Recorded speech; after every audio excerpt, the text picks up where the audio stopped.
Hello friends, my name is Manoj Singh और normal force से related कुछ और प्रॉब्लम्स मैं करने जा रहा हूँ। तो आप इसे देखिए किस तरह की प्रॉब्लम है ये।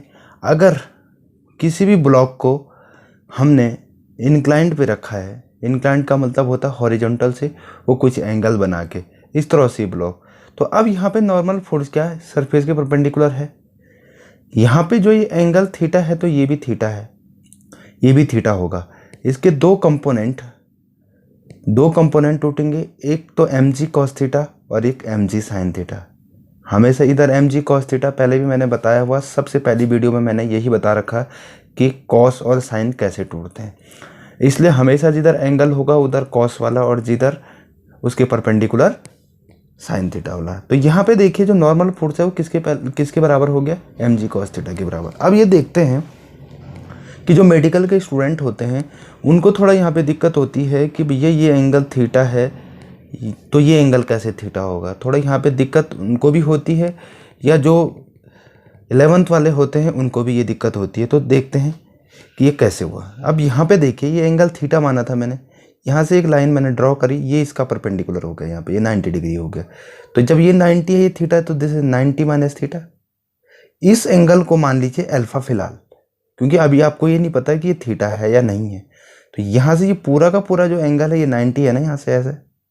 तो हमने क्या किया, 90 minus theta plus alpha, 90 minus theta plus alpha equal to पूरा 90 के बराबर ही तो है ये। तो यहाँ से 90 और 90 कट गए तो अल्फा इक्वल टू थीटा। इसका मतलब है कि यही एंगल जो ये है ये सेम एंगल है, यही एंगल जो है ये सेम एंगल थीटा ही है। ओके, नेक्स्ट प्रॉब्लम देखते हैं।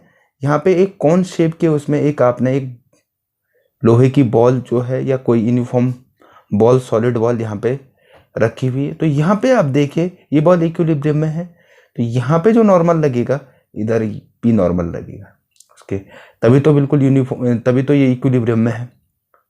तो यहाँ पे जो नॉर्मल है वो भी नॉर्मल यहीं पे है, क्योंकि दोनों सरफेस सेम फोर्सेस पे लगाएंगे।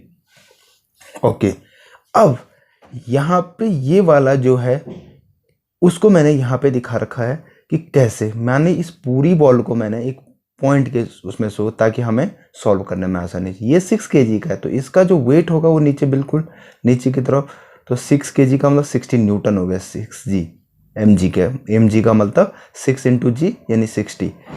अब यहाँ पे देखिए ये वाला जो नॉर्मल था ये सीधे इसको ऐसे कर दीजिए, तो ये सीधे गया, नॉर्मल ऐसे हो गया। ये वाला जो नॉर्मल है इसको मैंने ऐसे कर दिया। अब ये एंगल 60 था, ये एंगल जो था वो 60 था। तो अगर यहाँ पे आप देखेंगे तो ये भी यहाँ पे 90, तो ये भी क्या हो जाएगा 60। तो इसका ये वाला पार्ट अगर ये देखें यहाँ पे ये वाला अगर, तो ये वाला पार्ट जो है वो 30 हो जाएगा। तो यहाँ पे एन कॉस थीटा एक कंपोनेंट इधर और एन साइन थीटा एक कंपोनेंट इसका इधर, इसका भी एन कॉस थीटा एक कंपोनेंट इधर और इसका भी एन साइन थीटा एक कंपोनेंट इधर। तो एन साइन थीटा और एन साइन थीटा दोनों एक ही, इसलिए 2n साइन थीटा हो गया यहाँ पे। और एन कॉस थीटा और एन कॉस थीटा दोनों सेम है और अपोजिट डायरेक्शन में, इसलिए कैंसिल आउट हो जाएंगे। ओके, अब दो ये ऊपर वाला 460 क्या हो जाएगा, बैलेंस हो जाएगा। तो 2n sine 30 equal to 60, 2n into sine 30 आप जानते हैं 1/2, 2 से 2, तो n equal to 60 newton. Okay, next इसी तरह से एक किसी भी दो पॉइंट या किसी भी दो उसमें इसका जो यहाँ पे रखा हुआ हमने कोई भी एक बॉल, फिर से यहाँ पे कौन का शेप था तो यहाँ पे किसी और थ्रू हमने इसको बैलेंस कर रखा है। तो यहाँ पे देखिए फिर वही दोबारा एंगल बनाया, तो यहाँ पे ये 5 kg, तो 50 न्यूटन इसके सेंटर से। अब ये जो नॉर्मल यहाँ से पास होगा ऐसे करके और ये नॉर्मल यहाँ से पास, उसको मैंने ये नॉर्मल जो पास हो सीधे ऐसे किया, ये नॉर्मल जो पास हो वो सीधे ऐसे किया। ओके, अब इस एंगल को मान लीजिए हमें ये नहीं पता, तो हमने इस एंगल को थीटा थीटा मान लिया। 37 मैंने रखा हुआ, अभी नीचे जब इसे सॉल्व करेंगे फिर पता लगेगा कि 37 है नहीं।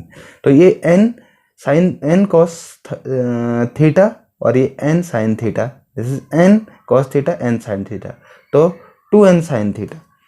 ओके, अब ये जो एंगल हमारा यहाँ पे बना वो कैसे बनाया मैंने, तो यहाँ पे जो एंगल था ये 4 मीटर, यहाँ पे पूरा का पूरा 8 मीटर था, इसका ये हाफ कितना हो जाएगा 4 मीटर, और इसका जो रेडियस है 5 मीटर है। तो जब ट्रायंगल बना के देखिए 4 मीटर और ये 5 मीटर, तो ये कितना हो जाएगा 3। तो यहाँ पे साइन थीटा की वैल्यू 3/5 होता है, इसलिए 3/5 जो है वो साइन 37 की ही वैल्यू होती है, इसलिए ये एंगल मैंने 37 डिग्री का ले रखा है। Okay, thank you very much. इस वीडियो को आप देखिए, लाइक करें, शेयर करें और सब्सक्राइब करें। Thank you.